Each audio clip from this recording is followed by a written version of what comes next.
আসসালামু আলাইকুম ওয়া রাহমাতুল্লাহ।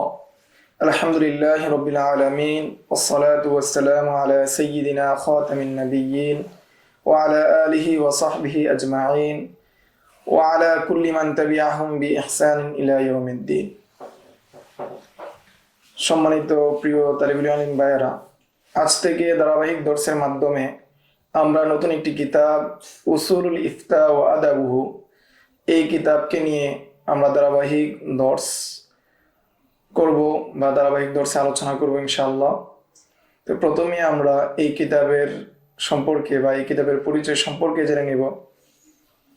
এই কিতাবের লেখক মুফতি মোহাম্মদ তাকি উসমানী হাফিজাহুল্লাহ ওয়া।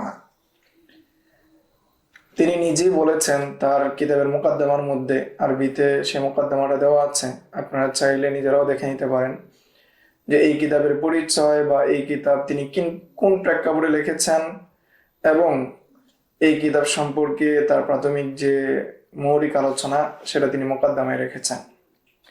তিনি নিজে বলেছেন যে ওই কিতাবের মুকদ্দমার মধ্যে যে যখন তিনি আত-তাখাসসুস ফিল ইফতা দায়িত্ব পেয়েছিলেন দারুল উলুম করাচির মধ্যে, তখন তিনি ছাত্রদেরকে মুহাজারা বা দর্শ দেওয়ার জন্য একটি নোট তৈরি করেছিলেন। সেই নোটটি ছিল শরে ওকুদুর রসমান মুফতি, অর্থাৎ শরে ওকুদুর রসমান মুফতি যখন তিনি পড়াতেন দারুল উলুম করাচির বিভাগের মধ্যে, তখন ওই শরে ওকুদুর রসমান মুফতির জন্য ছাত্রদেরকে দেওয়ার জন্য একটি নোট তৈরি করেছিলেন এবং ওই নোটের মধ্যে ফতোয়ার ইতিহাস, ফতোয়ার শর্ত, ফতোয়ার আবিধানিক পারিভাষিক সংজ্ঞা এবং ফতোয়ার আদব সম্পর্কে বিভিন্ন কিতাব থেকে তিনি ওই কিতাবের মধ্যে, অর্থাৎ ওই মুজাক্কিরা বা নোটের মধ্যে তিনি সংকলন করেছিলেন এবং ছাত্ররা সেই নোটটাকে ফটোকপি করে করে তারা নিজেদের মধ্যে সেটা ব্যবহার করত, সেখান থেকে ইস্তেফাদা গ্রহণ করত।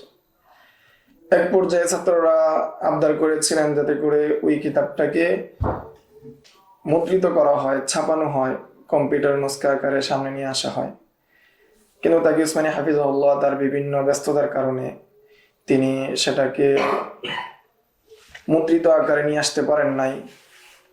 এইভাবে তার দীর্ঘ একটি সময় চলে যায় এবং তিনি চাচ্ছিলেন যে মুদ্রণ করার আগে, প্রেসে যাওয়ার আগে তিনি নিজে এটাকে নজরে সানি করবেন। নজরে সানি করার আগে তিনি এটাকে প্রেসে দিবেন না। এই জন্য তার দীর্ঘ সফর, বিভিন্ন ব্যস্ততার কারণে তিনি দীর্ঘ সময় এই কাজ থেকে বিরত রয়েছিলেন এবং সেটা নোট আকারেই রয়েছিল। এক পর্যায়ে তার যখন সময় হলো তিনি সেটাকে নিলেন, নজরে সানি করলেন, অনেক বিষয় সেখান থেকে বাদ দিলেন এবং অনেক বিষয়কে আরো নতুন নতুন বিষয় যেগুলো এই মৌজুর সাথে সম্পৃক্ত এরকম আরো বিষয়গুলোকে তিনি যোগ করলেন এবং এটা এক পর্যায়ে এমন একটি ফায়দাজনক কিতাব হয়ে গেল যেটা ছাত্রদের জন্য অত্যন্ত উপকারী হবে। সেই হিসাবে তিনি সেটাকে তাসবির করলেন বা মুদ্রণ করলেন, প্রেস থেকে ছাত্রদের হাতে নিয়ে আসলেন এবং তিনি এই কিতাব লেখার ক্ষেত্রে সবচেয়ে বেশি যার মাধ্যমে তিনি ইস্তেফাদা নিয়েছেন বা এই কিতাব লেখার ক্ষেত্রে তাকে সবচেয়ে যিনি সাহায্য করেছেন তিনি হলেন শায়খ শাকির সিদ্দিক জাখওয়ারা হাফিজাহুল্লাহ। তিনি এই কিতাব লেখার ক্ষেত্রে সবচেয়ে বেশি সাহায্য করেছেন। তা এই নামকে তিনি মুকদ্দমার মধ্যে উল্লেখ করেছেন যে তিনি তার এই কিতাব লেখার ক্ষেত্রে যে সমস্ত ফকিহ সাহাবীদের নাম উল্লেখ করেছেন, তাদের জীবনীগুলোকে তিনি উল্লেখ করেছেন যারা অপ্রসিদ্ধ তাদের ক্ষেত্রে, এবং ফিকহে নুসুসের মার্জা বা উৎস কি, এই বিষয়গুলো কোন কিতাবের কত নম্বর খণ্ডে আছে সেই বিষয়গুলো বের করার ক্ষেত্রেও তিনি তাকে সাহায্য করেছেন। এক পর্যায়ে এটা পরিপূর্ণ একটা কিতাবের রূপ নেয় এবং এই কিতাবের দ্বিতীয় অধ্যায়ে পরিপূর্ণ শরে ওকুদুর রসমান মুফতির মুলাখাসকে তিনি নিয়ে এসেছেন। প্রথমে শরে ওকুদুর রসমান মুফতি সংশ্লিষ্ট যেগুলো ইবারতের মধ্যে আসে নাই সেগুলোকে তিনি নিয়ে এসেছেন, আর শেষের দিকে তিনি পরিপূর্ণভাবে শরে ওকুদুর রসমান মুফতির মুলাখাস নিয়ে এসেছেন। এটাই হলো এই কিতাবের প্রাথমিক পরিচয় বা প্রাথমিক আলোচনা। সামনের দর্স থেকে আমরা মূল কিতাব নিয়ে আমরা আলোচনা করবো ইনশাআল্লাহ। আসসালামু আলাইকুম ওয়া রাহমাতুল্লাহ।